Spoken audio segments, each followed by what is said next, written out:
Baik, bismillahirrahmanirrahim. Assalamualaikum warahmatullahi wabarakatuh. Alhamdulillahirabbil alamin wa bihi nasta'in ala umurid dunya waddin. Wassalatu wassalamu ala asrofil anbiya'i wal mursalin ala sayyidina Muhammadin sallallahu alaihi wasallam, amma ba'du. Kami dari kelompok 8 ingin memaparkan materi kami yang berjudulkan ringkasan, yang beranggotakan saya Zahrani Nurul Aulia dengan NIM 049 dan ada Silvi Atia dengan NIM 035 dan Faradila Dwi Rahayu dengan NIM 052. Selanjutnya topik pembahasan yang akan kita bahas pada hari ini yaitu ada pengertian ringkasan, langkah-langkah membuat ringkasan, perbedaan ringkasan dengan ikhtisar, contoh ringkasan fiksi dan non-fiksi. Yang pertama ada pengertian ringkasan. Ringkasan sering juga disebut dengan rangkuman, merupakan suatu kegiatan yang penting dalam memahami dan menyajikan informasi dari sebuah karangan asli. Konsep tentang ringkasan telah dijelaskan oleh beberapa ahli, terutama pada Sunarti dan Mariani tahun 2007 yang menyatakan bahwa rangkuman adalah penyajian singkat dari sebuah tulisan asli yang mempertahankan urutan isi dan sudut pandang pengarang aslinya. Ini berarti bahwa saat membuat ringkasan penting untuk tetap mempertahankan alur pikiran dan perspektif pengarang asli. Yang selanjutnya ada tujuan membuat rangkuman. Tujuan utama dari membuat ringkasan atau rangkuman adalah untuk memahami dan mengetahui esensi dari karangan atau buku tersebut. Praktik membuat ringkasan juga dapat membantu seseorang dalam membaca dengan lebih cermat dan memahami bagaimana cara menyajikannya kembali secara tepat. Jadi apa sih sebenarnya perbedaan di antara keduanya? Yang akan pertama dibahas yaitu ringkasan dulu. Jadi ringkasan itu suatu proses menyusun secara lebih singkat, lebih padat, dan lebih ringkas mengenai gagasan utama, inti suatu teks atau suatu buku tanpa mengubah ide pokok yang ada di dalam teks aslinya. Nah, tujuan meringkas itu apa? Jadi tujuan meringkas itu untuk menghadirkan versi yang lebih pendek, yang lebih singkat, dan lebih ringkasnya tanpa mengubah isi teks yang aslinya gitu.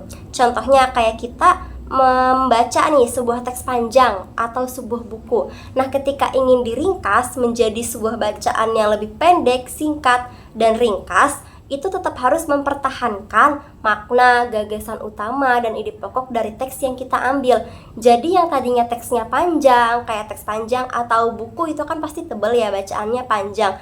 Itu panjangnya aja yang hanya berkurang, tapi makna, ide, dan gagasan utamanya itu nggak boleh berkurang, walaupun bacaannya menjadi pendek dan singkat begitu. Nah, selanjutnya itu mengenai ikhtisar. Sebenarnya ikhtisar, ringkasan, dan resensi mereka itu hal yang sama. Jadi di antara ketiganya itu sama gitu. Sama-sama untuk menghadirkan versi yang lebih singkat, yang lebih padat, dan lebih ringkas tanpa mengubah ide pokok dari teks asli yang ada di dalamnya. Tapi ada nih perbedaan antara ringkasan dan juga ikhtisar. Nah, perbedaannya di mana? Perbedaannya itu ada terhadap pendekatan mengenai gagasan utama untuk membangun suatu teks. Jadi kalau di dalam ikhtisar itu dia itu nggak ada kewajiban untuk mempertahankan urutan-urutannya. Jadi itu balik lagi kepada si pembuat ikhtisarnya mau seperti apanya begitu. Tetapi tetap aja dalam membuat ringkasan itu tetap harus mempertahankan maknanya. Jadi esensi makna dan juga ide pokoknya itu tetap harus tersampaikan dalam suatu bacaan yang singkat.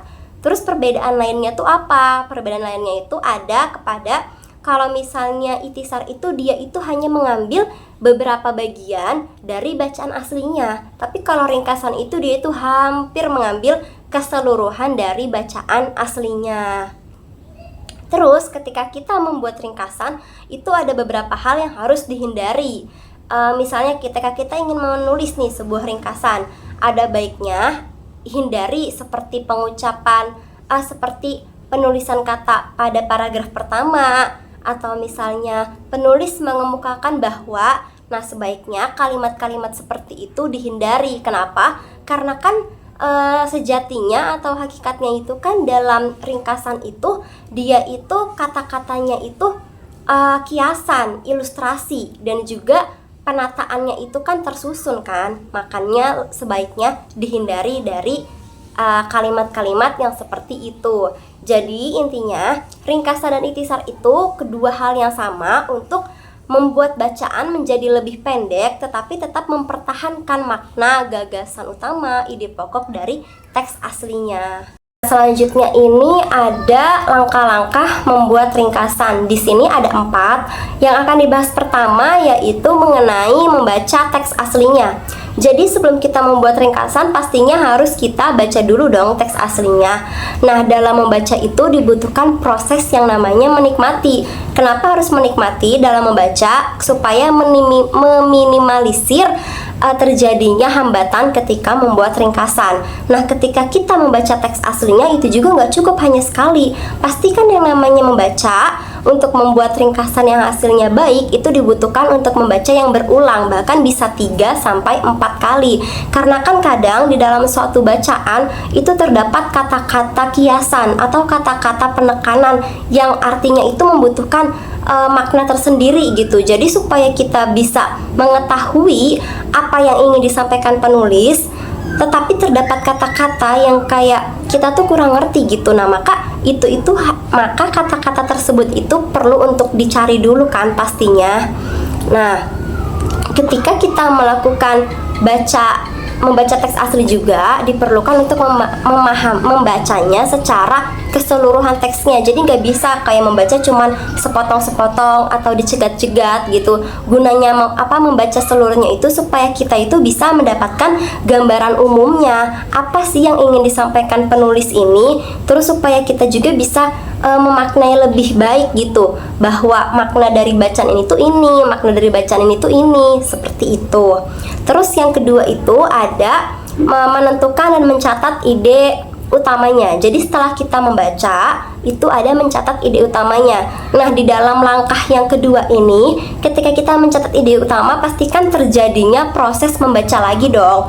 Misalnya ketika kita membaca di paragraf ini, itu kan ketika kita menemukan ide pokoknya itu bisa aja langsung kita tulis, oh di paragraf pertama itu ide pokoknya ini, di paragraf selanjutnya itu ide pokoknya itu ini. Jadi supaya kita itu udah mempunyai gambaran, udah mempunyai poin-poinnya. Nah, dalam mencatat gagasan-gagasan utama itu juga harus sesuai dengan urutan pada paragraf aslinya.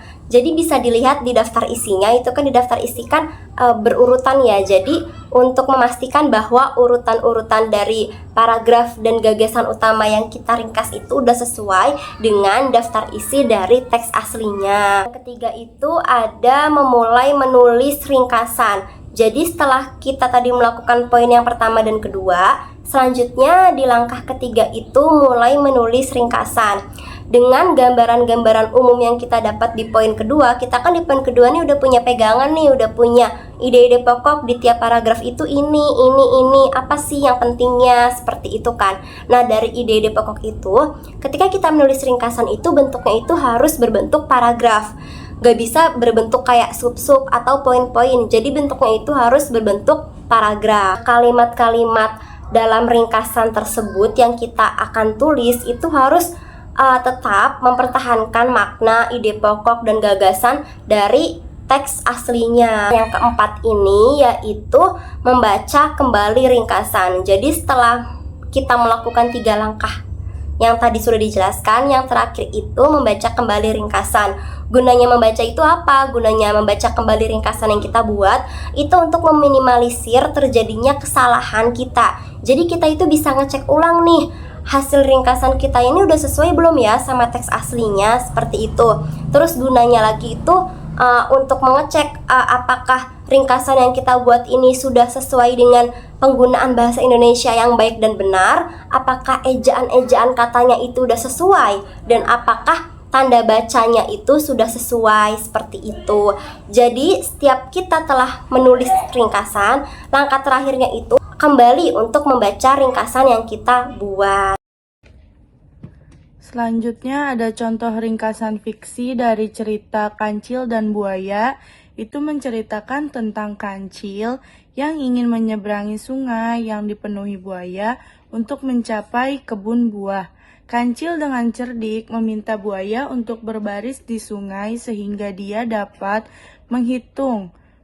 Dengan melompat dari punggung buaya ke buaya lain, Kancil berhasil menyeberangi sungai tanpa terluka sama sekali. Kisah ini mengajarkan tentang kecerdasan dan keberanian dalam menghadapi kesulitan.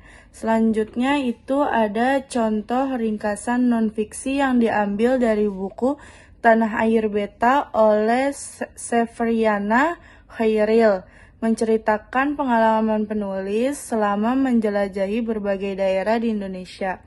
Buku ini menggambarkan kekayaan budaya, tradisi, dan keragaman masyarakat. Melalui perjalanan ini, penulis menyoroti keindahan alam Indonesia dan beragam adat istiadat, kuliner, serta kehidupan sehari-hari masyarakat setempat. Buku ini juga memberikan perbedaan di tengah keberagaman. Tanah Air Beta mengajak pembaca untuk mengenal dan mencintai tanah airnya sendiri dan lebih baik. Nah, selanjutnya ada kesimpulan. Ringkasan adalah kegiatan penting dalam memahami dan menyajikan informasi dari sebuah tulisan.